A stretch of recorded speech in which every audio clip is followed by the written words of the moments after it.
വാർത്തയാണ്. PWD rest ഹൌസിൽ അവശ്യനിലയിൽ കണ്ടെത്തിയ കോഴിക്കോട് ജില്ലാ പഞ്ചായത്ത് ഓഫീസിലെ ഉദ്യോഗസ്ഥൻ മരിച്ചു. ഡിവിഷണൽ അക്കൌണ്ട് ഓഫീസർ കൊല്ലം ശാസ്താംകോട്ട സ്വദേശി ബിജുമോനാണ് മരിച്ചത്. ഇന്ന് രാവിലെയാണ് ഇയാളെ മുറിയിൽ അവശ്യനിലയിൽ കണ്ടെത്തിയത്. മിഥില ബാലൻ കോഴിക്കോട് നിന്ന് ചേരുകയാണ്. മിഥില, വിവരങ്ങൾ. കോഴിക്കോട് ജില്ലാ പഞ്ചായത്തിലെ ഡിവിഷണൽ അക്കൌണ്ട് ഓഫീസർ ബിജുമോനെയാണ് മരിച്ച നിലയിൽ, അതായത് ഇന്ന് രാവിലെ അവശ്യ നിലയിൽ കണ്ടെത്തുകയും പിന്നീട് ആദ്യം പ്രാഥമിക ആരോഗ്യ ചികിത്സ നൽകുന്നതിനായി കൊയിലാണ്ടി താലൂക്ക് ആശുപത്രിയിലും പിന്നീട് കോഴിക്കോട് മെഡിക്കൽ കോളേജ് ആശുപത്രിയിലും എത്തിക്കുകയായിരുന്നു. പക്ഷേ ജീവൻ രക്ഷിക്കാനായില്ല.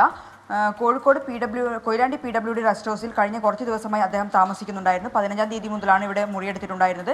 ഇദ്ദേഹത്തിന് ദിവസവും ഓഫീസിൽ പോകേണ്ടതില്ല. അതുകൊണ്ട് കോഴിക്കോട്ടെ റെസ്റ്റ് ഹൗസിൽ മുറി ഇല്ലാത്ത സമയങ്ങളിൽ കൊയിലാണ്ടി റെസ്റ്റ് ഹൗസിൽ മുറിയെടുക്കാറുണ്ട്. അങ്ങനെ മുറിയെടുത്താണ് 15-ാം തീയതി മുതൽ. ഈ ദിവസവും രാവിലെ ഭാര്യ അങ്ങോട്ട് വിളിക്കാറുണ്ടായിരുന്നു. എന്നാൽ ഇന്ന് രാവിലെ ഭാര്യയെ വിളിച്ചില്ല. അത് കാരണം അവർ ഇങ്ങോട്ട് വിളിച്ചു, പക്ഷേ ഫോൺ എടുക്കുന്നുണ്ടായിരുന്നില്ല. തുടർന്ന് PWD റെസ്റ്റ് ഹൗസിലേക്ക് വിളിക്കുകയും അവിടുന്ന് റെസ്റ്റ് ഹൗസിലെ ഉദ്യോഗസ്ഥരെത്തി നോക്കിയപ്പോൾ മുറി അകത്തൊന്നും പൂട്ടിയ നിലയിലായിരുന്നു. പിന്നീട് പോലീസിനെ വിവരം അറിയിച്ചു. പോലീസ് എത്തി വാതിൽ ചവിട്ടി പൊളിച്ചു അകത്ത് കടന്നപ്പോഴാണ് ഇങ്ങനെ അവശ്യ നിലയിൽ കണ്ടെത്തിയത്.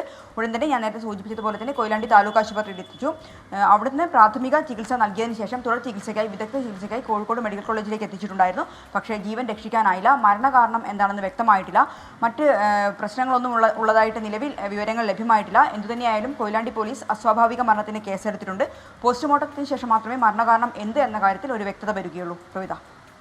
ശരി, മിഥില ബാലനാണ് വിവരങ്ങൾ നൽകിയത്. കൊയിലാണ്ടി PWD റെസ്റ്റ് ഹൌസിലാണ് അവശ്യ നിലയിൽ കണ്ടെത്തിയത്. കോഴിക്കോട് ജില്ലാ പഞ്ചായത്ത് ഓഫീസിലെ ഉദ്യോഗസ്ഥനെയാണ് കണ്ടെത്തിയത്. അദ്ദേഹം മരിച്ചു എന്നുള്ള സങ്കടകം വാർത്തയാണ് വന്നത്.